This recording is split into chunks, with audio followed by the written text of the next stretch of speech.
You know a case is in trouble when police start chasing imaginary firearms across provinces like a Netflix scavenger hunt. According to testimony, Constable Zungu had General Lishabani convinced that Muzi Sibia was walking around with a gun linked to the Senzo Mayiwa matter. Not maybe, not allegedly, convinced. So off he went.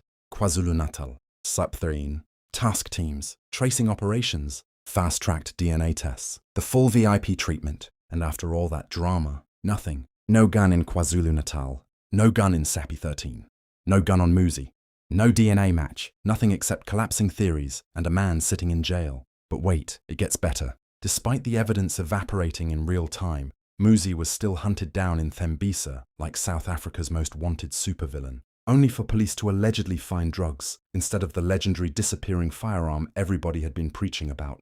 At this point, the gun has done more disappearing acts than a magician in Las Vegas. And today, Mishalolo walked into that courtroom and basically asked the question sitting in everybody's mind. Now the DNA says no, the firearm says no, reality says no, but Muzi still paid the price.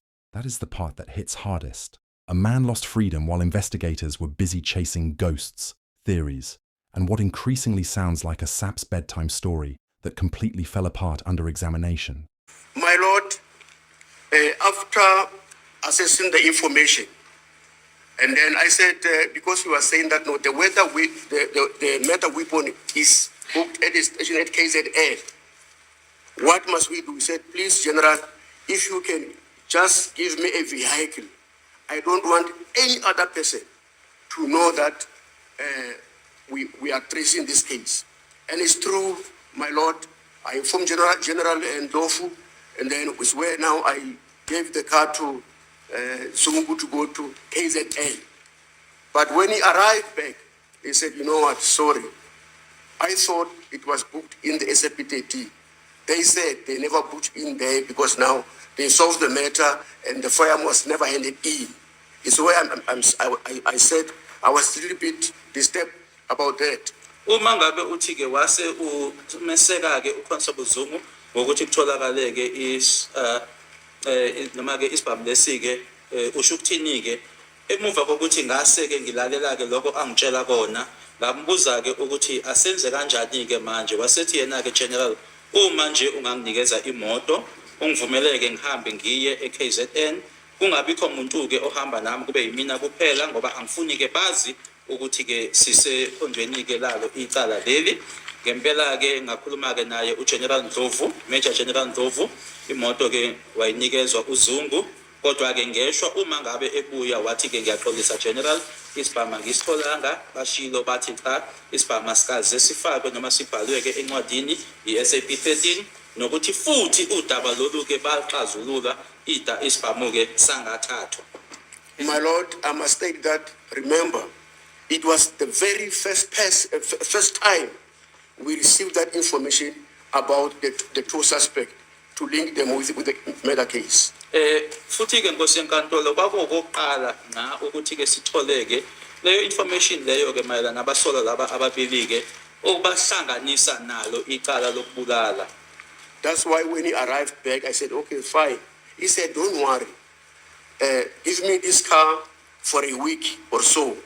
But I'm going to check where is Muzi, because Muzi, he wants to kill me because he knows that I'm the only one who can spill the beans. Therefore, once you can get hold of Muzi and with a firearm, then it's done. I said, yes, let's do that. Ingakho ke uma ngabe sebuya ke wase enza isicelo ukuthi ngiyacela ke ungandiseleke isikhathi unginikezeke imoto lena isikhathi singangeviki ngibheke ke noma ke ngitholeke uMuzi ngoba ngiyazi ke ukuthi ke uMuzi ufuna ke ukumdubula ngaba uyazi ukuthi mina ke yimina onolwazi nokuthi futhi ke yimina osengakhuluma noma ozokhuluma. And I believed him, my Lord. Because he cannot lie about the relatives.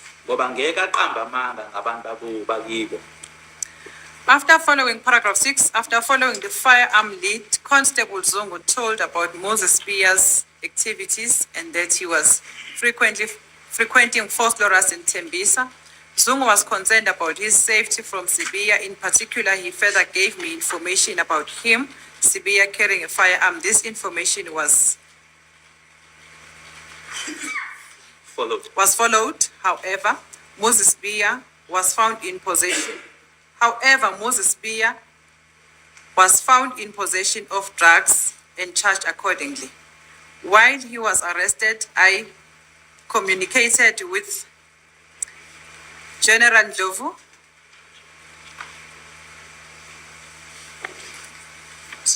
to fast track the DNA comparison of Sibiya with that of a head that was found at the crime scene. The DNA came back negative. Yes, my lord. Do you have, Sorry. from where did you get this information? My lord, this information come from Zungu himself. He informed me to say General Leshaba. Now I got the man. I can point you where he is. Emuva ke kokulandelela ikhondo ke lawo so ispa uConstable Zungu wangitshela ke ngokwenziwa uMuzi Sibiya nokuthi ke futhi ke wayumuntu ke wayevamise ukuba sephosphorus naseThembisa. uZungu ke wayephetheke kabi ke mayelana nodaba lokuvikeleka kwakhe kuyena uSibiya ikakhulukazi wase futhi ke enginikeza ke nolwazi mayelana ke naye ke uSibiya ukuthi ke uphethe isibhamu. Lokhu ke kwalandelelwa ke kodwa ke uMuzi watholakala nezidakamizwa wase ke etheswa icala lazo. Kwathi ke uma eseboshiwe ke ngaxhumana ke naye uGeneral Ndlovu ukuthi ke kushesheke udaba ke loqhathaniswa kolibofuzo lukaSibiya kanye futhi nalolo ke lwesigqoko esatholakala kwindawo yesigameko. Kodwa ke imiphumela yalo ulibofuzo yabuya ke ingahambisani ke noma ke ingahlangani. Manje ke General lokhu ke okubhalelana ke wakuthola kuphi? Ngakuthola kuyena ke uConstable Zungu uqobo uyena ke owayengazisa ngalokho noma ke owamtshela ngalo lo daba lo. Is it your evidence, General, that the firearm Constable Zungu had alleged to have been in possession of Mr. Sibiya and to have been a firearm that was used in the commission of this offense was not found in possession of Mr. Sibiya? Yes, my lord. Kuyiqiniso yini ke ukuthi isibhamu lesi uConstable Zungu akutshela ngaso ukuthi ke isibhamu esasiphethwe uyena uMuzi Sibiya nokuthi isibhamu esasetshenziswa kusona isigameko leso ukuthi leso sibhamu leso asikaze sitholakale? Yebo Nkosi enkantolo. And that the DNA results that we have referred to in this paragraph also came negative? Yes, my lord. Nokuthi futhi ke imiphumela yalo ulibofuzo le okhuluma ngayo lana ke kule paragraph yabuya ke ingahlangani? Yebo Nkosi enkantolo. My lord, can I add to say, because this matter was very, very serious, and then General Ndlovu and myself, we made sure that now this DNA must be handled by with confidence. Now they phone a general at forensics to say this one. Okay. Manje ke angisho lokho ukuthi ngoba udaba lolu ke lalobucayi lo ikakhulukazi udaba lolu lolibofuzo mina ke naye uGeneral Ndlovu sathi ke ayibe udaba ke lolu olungakhulunywa nje na kanjani noma yikuphi noma kubani ingakho ke kwaxhunyanwa ke negeneral forensic. Yes, So that now no one there with junior can handle that specimen. ukuthi ke nanoma kungabi nanoma ubani ke futhi kakhulukazi ke umuntu ke nesikhundla ke osezansi phecelezi ke ujunior kube uyena ke osebenza ngako lokho. And then General Ndlovu told me that now the matter is negative, is not connected with the crime.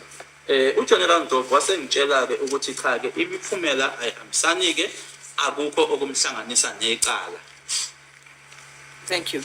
Well, that aged terribly. The more this testimony unfolds, the more the state's version starts looking like a group project, where nobody checked the facts before submission. Zungu said the gun exists.